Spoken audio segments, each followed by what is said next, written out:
الحمد لله رب العالمين، والصلاة والسلام على أشرف الأنبياء والمرسلين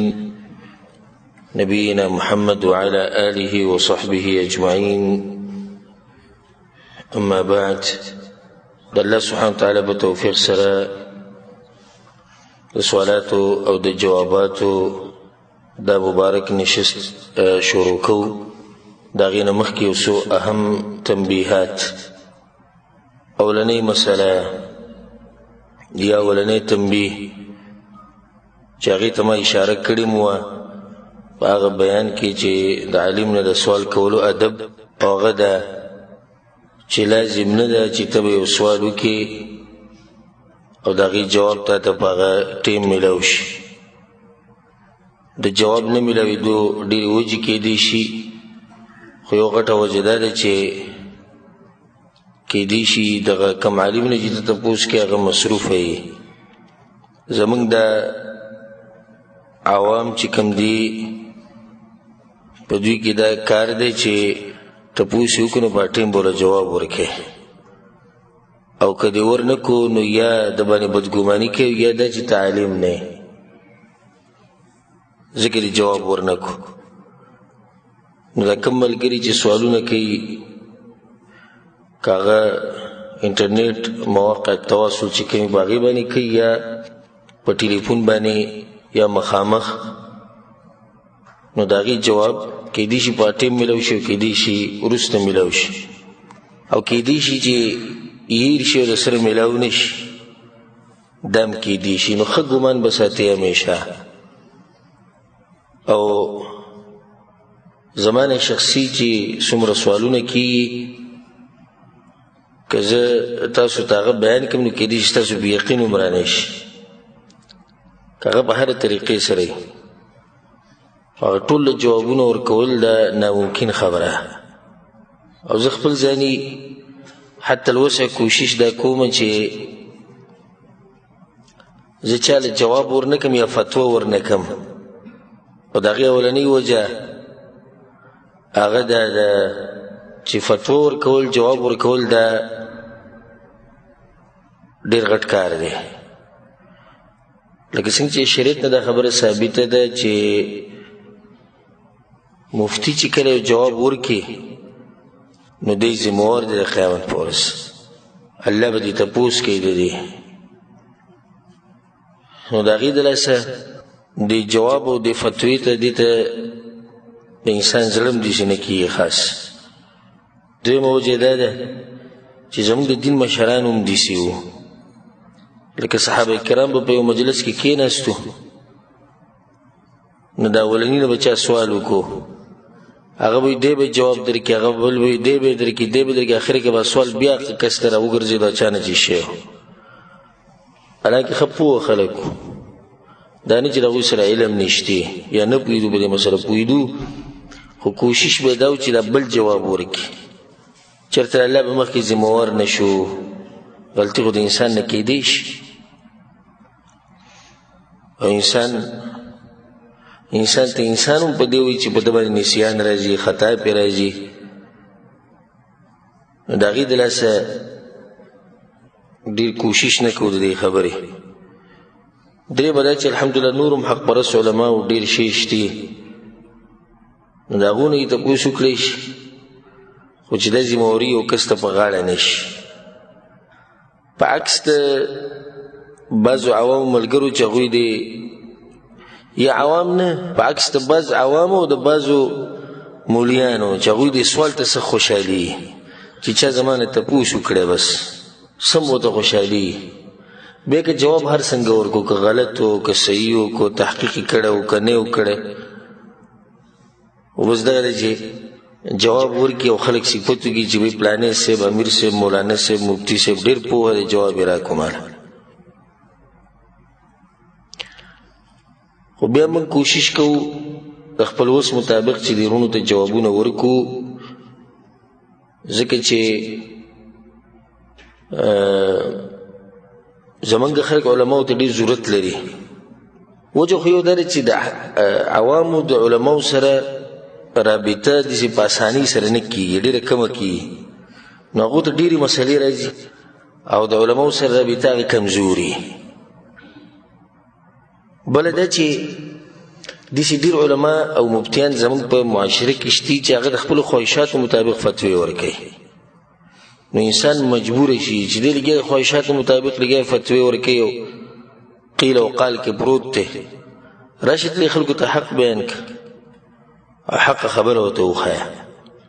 درېیمه وجه دا ده، زه په خپل ځاني دا غواړم چې زموږ په دې پښتنو کې خصوصا دا خبره عامه شي د علماو نه سوال کول.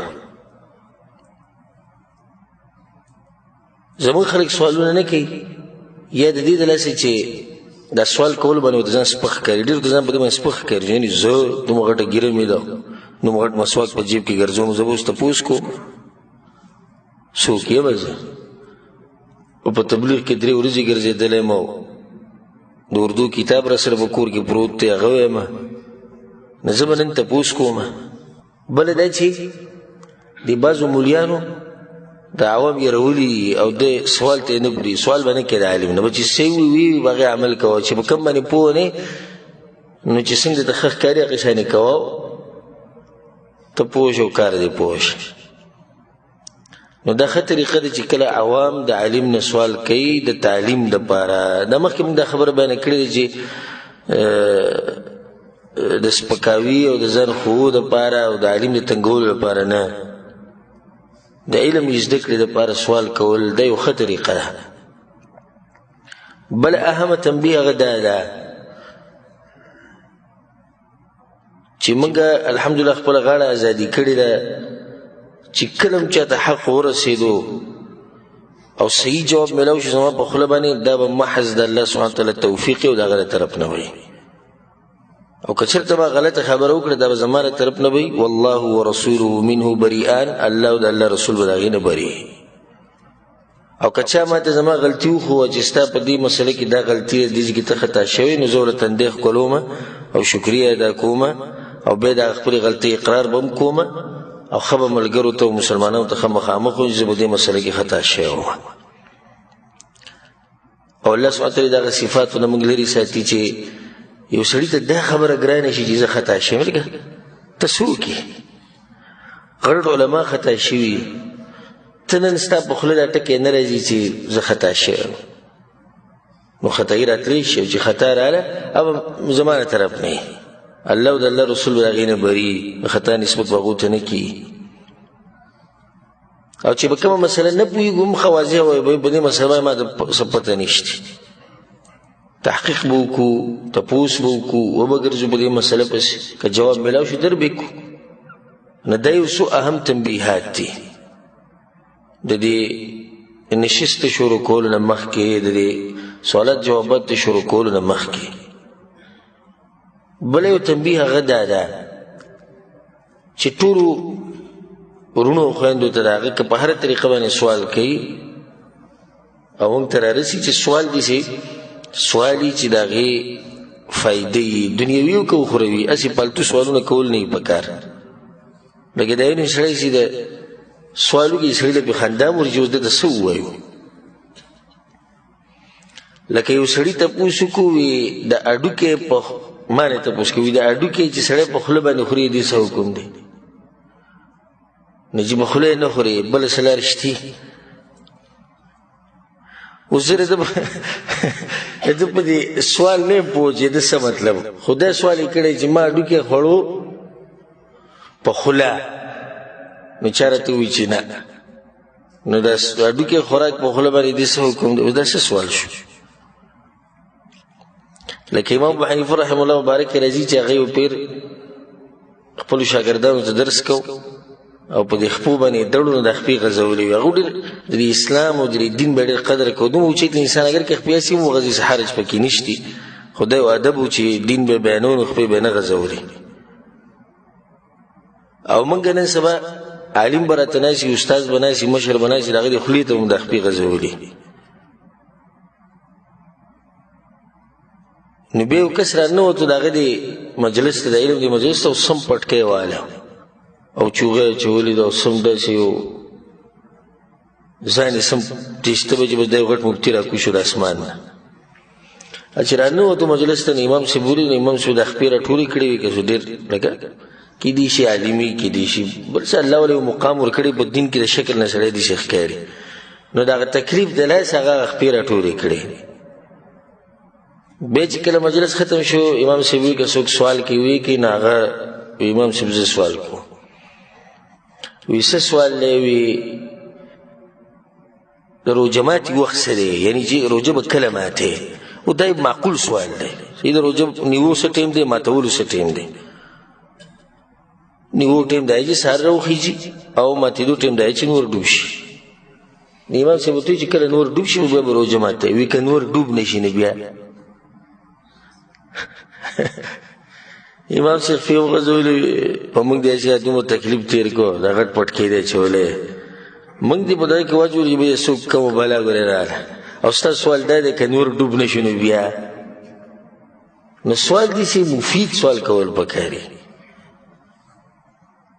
او بل داسې واضحه سوال پکار چې دا مخامخ سړی بیا هم پوهېږي هسې سوال ګول مول کول او تاوال را تاوهل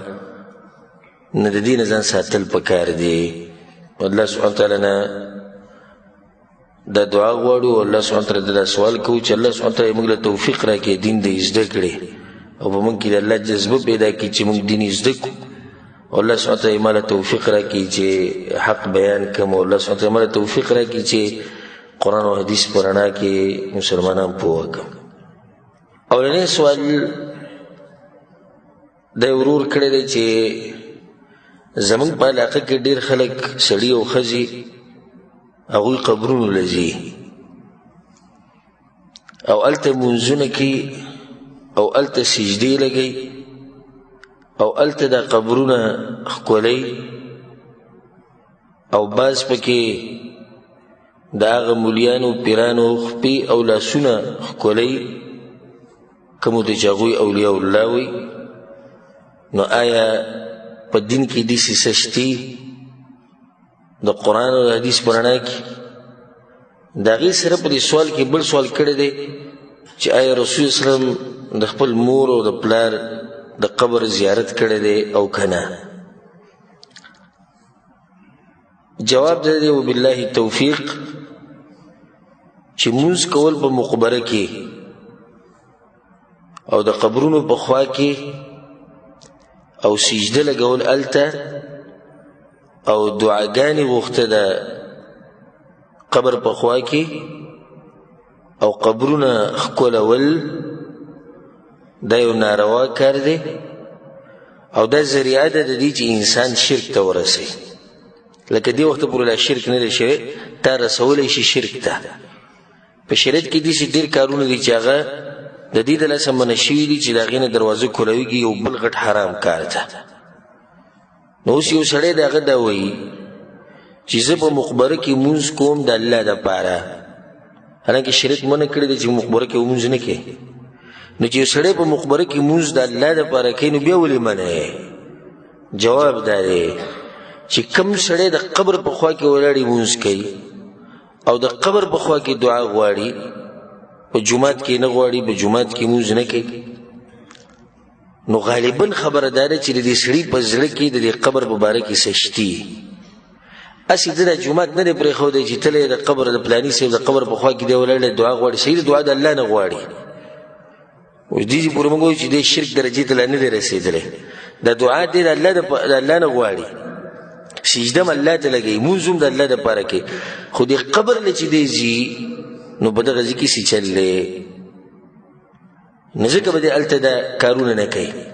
او په رسول صلی پسې چې یو صحابي راغی یا رسول الله زه د الله دپاره اوښانه لالومه په پلاني علاقه کې رسول صلی الله هلته د جاهلیت په وخت کې څه میله خو نه لګېده د دې مشرکانو څه عبادتونه رسمونه رواجونه خو هلته نه کېدو نه یا رسول الله نه کېدو چې نه کېدو بیا صحیح ده ګور اوس دې د الله دپاره د اوښانه لالئ خو رسول صلی الله منع کو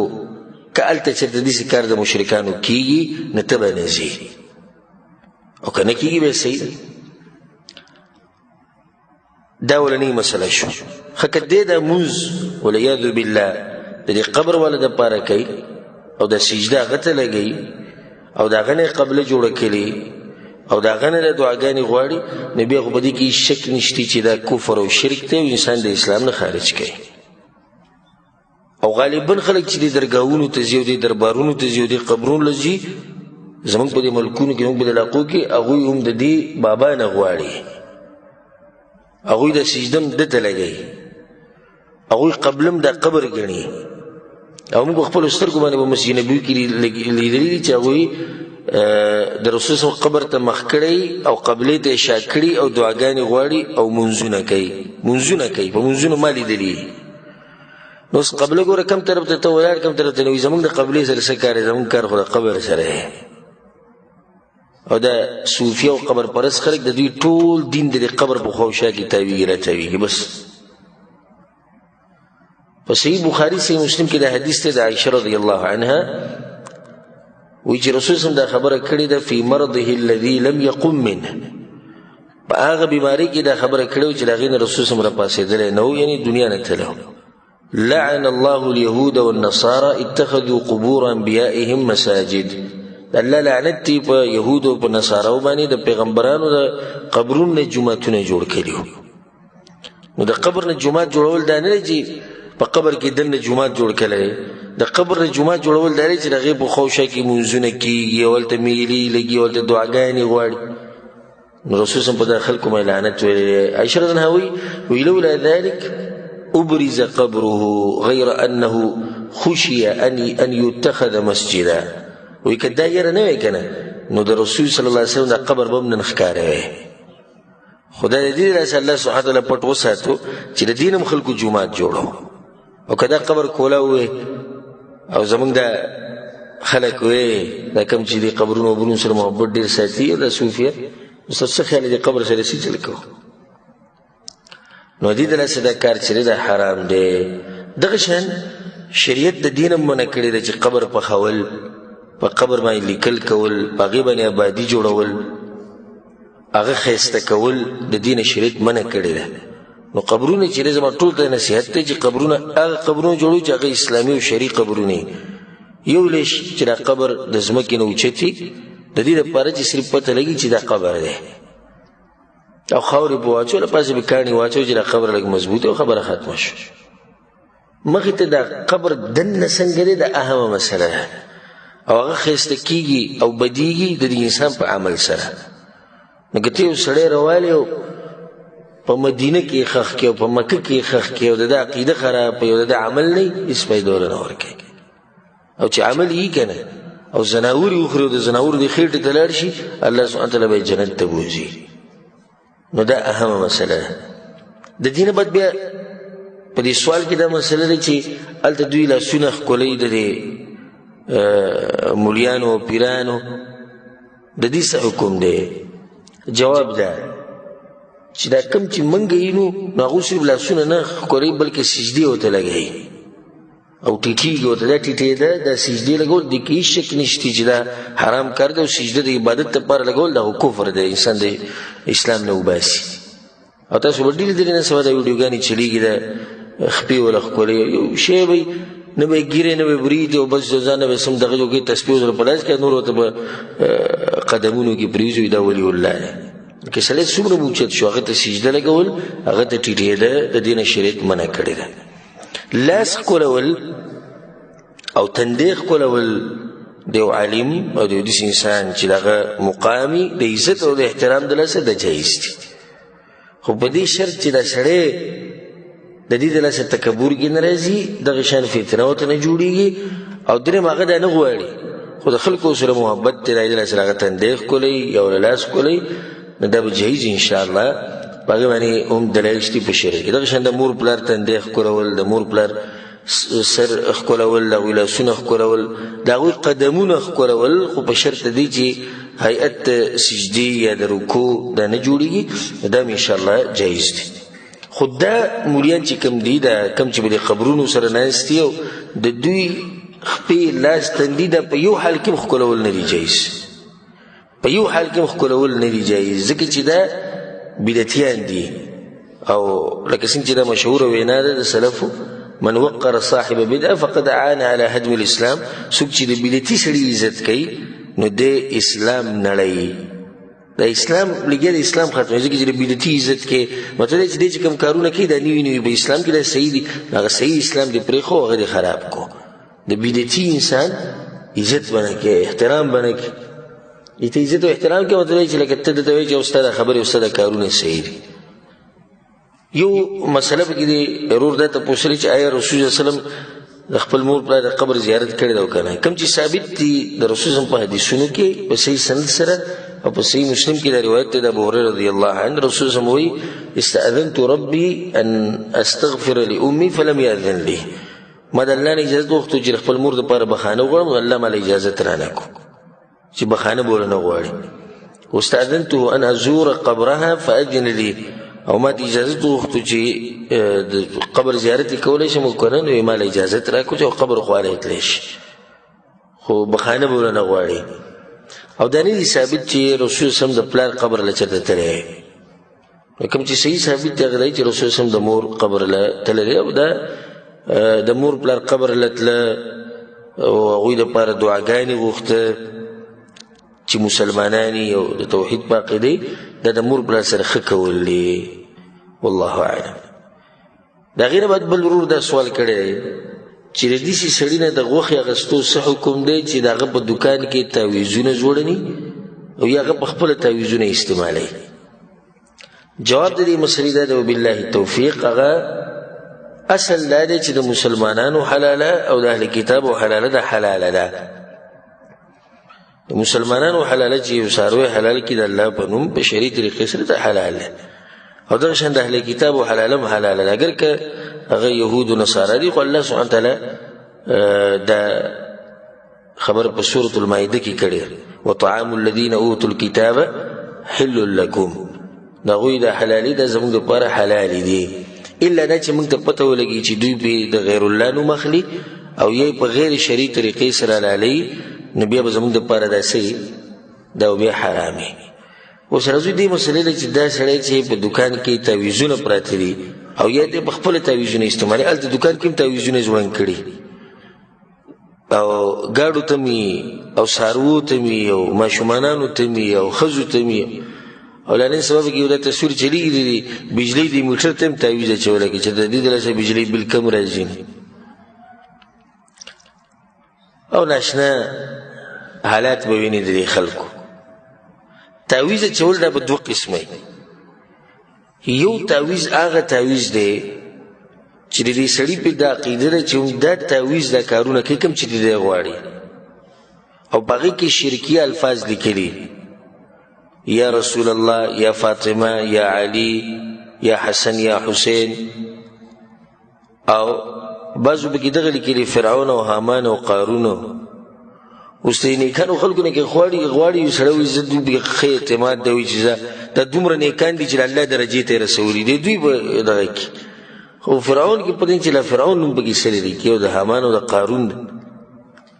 او څه ناشنا یو پیر موږ یو کس تعویض اخیسته به کې لیکلي یا اشبوشه یا خشبوشه او یا بدوح او یا کدوح دا شرکي الفاظ دي نو چې کله د انسان دا عقیده چې دا تعویض په خپله اثر کوي او دا شرکي الفاظ پکې لیکي نو بیا دې سړي عقیده د شرک ده د ده ذبیحه هغه حرامه ده هغه به نشي اخیستی او که دی داسې چې په دې کې دننه قرآن لیکلی په تعویض کې دننه یا یو دعا چې د الله نه پکې څه غواړي نو د ده دا کار حرام دی شرک نه دی خو حرام دی تعویض که د قرآن نه او که غیر قرآن نه حرام خو په دواړو حالاتو کې دی خو چې شرکي الفاظ پکې نو بیا شرک دی د اسلام نه به انسان خارج کیږي او د تعویض دا مسله ده موږ بار بار بیانه کړې ده خو یو دلیل دوه پې ته بیانوم چې زړه ښه مطمئن شي د بعضو ملګرو عقبه بن عامر دا روایت امام احمد بن حنبل رحمه الله راوړی دی رسول سموي من تعلق تمیمه فلا اتم الله له څوک چې تعویضونه په غاړه کوي الله د هغه حاجتونه چېرته هم نه پوره کوي دغه شان یو روایت کې راځي دا هم د عقبه بن عامر الجهني دا روایت ته امام احمد بن حنبل رحمه الله راوړی ان النبي صلی الله علیه وسلم اقبل الیه رهط فبايع 9 رسول هم پیسه کسان رالو لس کسانو د بیعت دپاره د 9 سره بیعت وکړو وامسک عن واحد او د یو سره رسول هم بیعت ونه کړو هغوی یا رسول الله بآیات 9 ترکت هذا د 9 سره د بیعت وکړو د یو د پرېښو رسول صلی الله ان علیه تمیمه په ده باندې تعویض دی فادخل یده فقطعها فبايعه دې سړي خپل لاس ورنیوسو په دې ګریوان کې د تعویض یې پرې کړو رسول صلی الله سره بیا بیعت وکړو بیا رسول صلی الله وی من علق تمیمه فقد اشرک چا چې تعویض په غاړه کې د شرک وکړو نو تعویضونه من عام راغلی ده نو راجح قول لري چې تعویض کې قرآن په کې لیکلی نو بیا هم ناروا دی ځکه چې قرآن دې لپاره نه نازل شوی چې تعویضونه ته اچوي ګاډو ته به اچولی او څاروو ته زه اکثر د ملګرو ته وایم زه هم داسې کار کوو دا کوم چې وایي چې قرآن د تعویض جایز دی او د الله نوم پکې لیکلی ما ته د خپل پلار نوم ووایه او د خپل نیکه نوم راته ووایه زه یې لیکمه په یو کاغذ باندې او بیا د دې میخې یا د دې غوا د لکۍ پورې ځوړندومه چې دا چې ګرې شي وبه مني څوک ما سره وی به چې تا ته زما د پلار سپک ښکاري زما نیکه چې ته د هغه نوم به دغسې لیکلی نو تا ته د الله کلام دونه سپک ښکاري چې هغه دې څاروو ته اچولی او هغه دې ماشومانو ته اچولی به هغه په ګندګۍ کې ګرځي او هغه دې ښځې ته او تا ته پروت دی او تاسو به کوروالی کوئ قسمه قسم حالت ته باندې راځي او دسمات به کوئ حاجت به کې پوره کوئ نو د تعویضونه په هر حال کې ناروا دي او دا یو روایت کې راځي چې چا د مسلمان نه تعویض پرې کو لکه د چې یو مري غلام آزاد کو نو کوشش کوو چې څوک د له مخې راځي او تعویض ورته نو پوه یې که په حکمت سره او که دا تعویض ته پرې کېدو ختمېدو نو دا دې ختم که لکه دا سړی په دې تعویض کې قرآني ایتونه لیکي او دا وایي دا عقیده ده چې تعویض څه نشي کولی خو دا یو سبب دی نو بیا دی یو ناروا کار کوي او ذبیحه یې څه ده هغه حلاله ده خو دې ونه ورسېدې که نه نو دې که به دې تفصیل ته ګوري دا سړی کم عقیدې والی کم منهج والی کیدای شي داسې او کیدای شي داسې والله اعلم دریم تپوس دا یو ورور کړی دی ډېر ناشنا تپوس دی او ښکلی تپوس دی چې حکومتي ادارو کې زما څه مسله و څه مشکل و چې هغه نه حل کېدو یو ملګري ما سره مرسته وکړه په دې کې وی ما ورته وایي چې خبره دې راته اسانه کړه الله دې تا سره ښه وکړي نو چا راباندې دا اعتراض وکړو چې راته چې ووایي چې تا راته خبره اسانه کړه نو دا خو شرکیه لفظ دی ځکه چې یو کار اسانول د چا کار دی هغه د الله کار دی نو آیا دا خبره شرکیه ده او که نه جواب د دې مسلې وبالله توفیق هغه دا دی چې دې کې شک نشتی چې ټول کارونه د الله سبحانه وتعالی په لاس کې او الله سبحانه وتعالی خالق دی د هر شي او رب دی او باچا دی او مالک دی او تصرف کوونکی دا هغه دی رزق ورکوونکی هغه دی یو شی ورکوونکی هغه دی یو شی منع کوونکی هغه دی خو ما تاسو ته دا خبره وکړه او بربرې کوو چې د بعضو دا شوق دی چې جواب ورکم بس یوه او دا بعض په دې مسله کې د حد نه زیات شي لکه د بعضو خلکو د دینداري لکه په دې سر ور واوړي او د بعضو د تقوا او د توحید یعنی کمی پولی چې الله او د الله پیغمبر یې ښودي دی پکې د هغې نه م واوړي نو په خبره کې سوچ پکاري زه درته یو حدیث وایم امام مسلم رحمه الله راوړی دی ابو هريره وی رسول الله دا خبره کړې ده من نفس عن مؤمن كربة من كرب الدنيا نفس الله عنه كربة من كرب يوم القيامه کچرته یو مسلمان د بل مسلمان نه سخت لري کړه الله به د آخرت په سخت کې سخت لري کی او دې ذکر رسول الله کوي یو مسلمان سخت لري کړه او سخت لري کول د چا کار دی د الله کار دی نو به خدای شرکی الفاظ دي سخت لري کړه بیا رسول الله ومن يسر على معسر يسر الله عليه في الدنيا والآخرة او چا چې سانتیا راوسته په یو سړي باندې قرضه ده یو سړي سره حق دی او هغه حالات کمزوري دي تنگسیا پې ده او ده پې اسانتیا راوسته الله به په ده باندې اسانتیا راولي په دنیا او په آخرت کې او دې کوي که چا اسانتیا راوسته ده خو د الله کار دی بیا بل حدیث اور امام بخاری امام مسلم رحم الله راوړی دی رسول الله صلی الله علیه وسلم رسول الله چې کله د معاذ او ابو موسی اشعری یمن ته لېږل ورته وی یسرا ولا تعسرا اسانتیا پیدا کوي او په مسلمانانو باندې سخته مه جوړوئ، په انسانانو سخته مه جوړوئ. اوس دې ځای کې نسبت د اسانتیا او نسبت د مسلې د ختمولو د انسان ته وشو. نو رسول صلی الله علیه وسلم خو موږ ته دې خبرې نه ښیي چې هغه شرکي. نو جواب د دې مسلې دا دی، لنډ حاصل ده اصل مسله حل کوونکې او اصل اسانتیا راوستونکې هغه الله سبحانه وتعالی په دې کې شک نشته.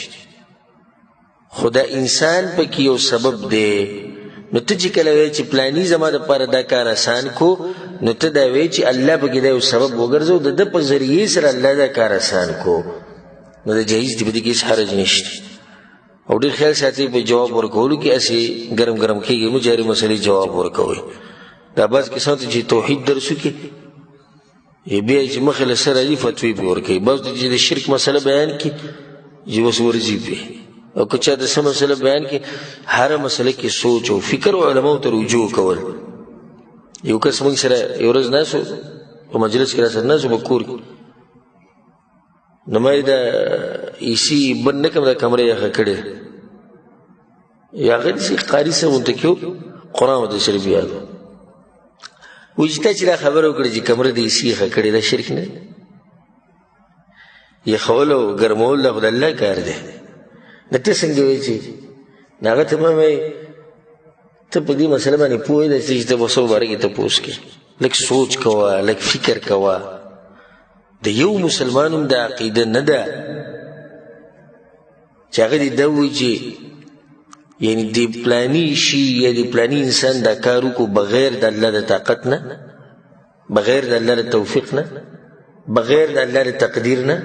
بغیر د الله د رضا نه. دا چا عقیده شته؟ نشته دا عقیده. نو نسبت د شرک او د کفر دې کې لږه ګزاره کوئ او د علماو نه تپوس کوئ، دا د علماو کار دی. والله اعلم. د هغې نه بد سوال یو زنانه کړی دی، هغه دا دی چې یو سړی د ښځې سره زنا وکړي والعیاذ بالله، آیا دا سړی بیا څه وخت بعد د دې ښځې د مور یا د لور سره نکاح کولی شي او که نه؟ جواب د دې مسلې دا دی وبالله التوفیق. اورني خبره دا ساتل پکار دي چې زنا یو غټ جرم دی او په کبیره ګناهونو کې الله سبحانه وتعالی دې موږ ساتي، الله سبحانه وتعالی زموږ د معاشرې، زموږ د قوم او د ټولو مسلمانانو د الله حفاظت وکړي. او په دې باندې سخت وعید راغلی په قرآن کې. الله سبحانه وتعالی د خپلو خاص بندګانو صفات ذکر کړي، عباد الرحمن والذین لا يدعون مع الله إلها آخر، هغوی شرک نه کوي، ولا يقتلون النفس التي حرم الله إلا بالحق، په ناحق باندې څوک وجني نه، ولا يزنون، او زنا نه کوي. ومن يفعل ذلك يلقى أثاما يضاعف له العذاب يوم القيامة ويخلد فيه مهانا. او چا چې دا کار وکړو زنا یې وکړه په دې ګناهونو کې واقع شو، نو ده ته به د ګناه انجام میلاویږي، او هغه دا دی چې دی به الله سبحانه وتعالی به جهنم ته ګذار کوي والعیاذ بالله. په دې مسله کې د علماو په منځ کې اختلاف دی. احناف علما دا وایي او حنابله دا وایي، کوم علما چې د امام ابو حنیفه رحمه الله په مذهب دی او کوم چې د امام احمد بن حنبل رحمه الله، هغه دا وایي چې دا دې سړي چې زنا وکړه د دې ښځې سره، نو په ده باندې د دې ښځې مور او لور د دواړه حرامې شوې. او هغو دا مسله دې دپاره بیانوي لکه وایي که یو سړی راولګي د یو ښځې سره واده وکړي، نکاح ورسره وکړي، واده وکړي، نو د دې واده د لاسه، د دې نکاح د لاسه په ده باندې د دې ښځې مور چې هغه د خواښې ده او د دې ښځې لور چې د بل خاوند نه ده، هغه پې څه شو؟ حرام شو. دا د هغوی دلیل دی. دویم قول هغه د مالکیانو او د شافعیانو دی، کوم چې امام شافعي رحمه الله په مذهب دی، کوم چې امام مالک رحمه الله هغه دا وایي چې نه ده حرامه ده لپاره، ځکه چې د زنا کړې ده او په زنا سره نسبونه نه ثابتېږي. او الله سبحانه وتعالی چې کومې زنانه ذکر کړي چې دا په تاسو باندې حرامي دي، نو هغه یا د نسب د لاسه حرامي دي، یا د رضاعت د لاسه حرامي دي، یا د پاک نکاح جایز نکاح د لاسه حرامي دي. یو سړی د ښځې سره واده وکړي نکاح وکړي په شرعي طریقې سره او یو سړی د ښځې سره زنا کوي کوم ځای کې دا دواړه یو شان دي نو په دې سره حرمت نه ثابتېږي دې سړي چې زنا وکړه بیا څه وخت بعد توبه وویسته نه یې دې ویستې خو د دې ښځې مور یې وغوښته یا د دې لور یې وغوښته نو هغوی چې دوله جایز دي او صحیح خبر هم د دوی ده ځکه شیخ ابن عثیمین رحمه الله دا مسله بیانوي په یو کتاب کې نو بیا وایي وهذا من غرائب العلم ان يجعل السفاح كالنکاح وی ناشنا علم دی او ناشنا مسله بیانه شوې ده چې نکاح او زنا دي یو شان شي ځکه شیخ رحمه الله بیا وایي وهو من اضعف الاقوال دا کمزور قول له انتهایی کم چې د حنابلو دی او کم چې د احنافو دی صحیح قول د مالکیانو دی او صحیح قول د شافعیانو دی چې د هغوی سره دلیل په دې باندې مضبوط دی او په دې کې رد دی په خلکو باندې کوم چې زموږ مبارک وي چې د امام احمد بن حنبل رحمه الله په مذهب دي او څوک د امام شافعي په مذهب دي الحمدلله موږ د محمد بن عبد الله صلی الله علیه وسلم په مذهب باندې او دا امامان او دا علما ټول زموږ مشران دي دې ټولو خبره په سر سترګو خو چې چا سره دلیلي دا خبره زوروره ده د دې دلیل له لاسه زوروره ده دا نه چې د بل خبره چې کمزوري دي د دې سره زموږ ذاتیات دي دا خبره کمزوري ده د دلیل د لاسه او د دې زوروره څه د لاسه د دلیل د لاسه والله اعلم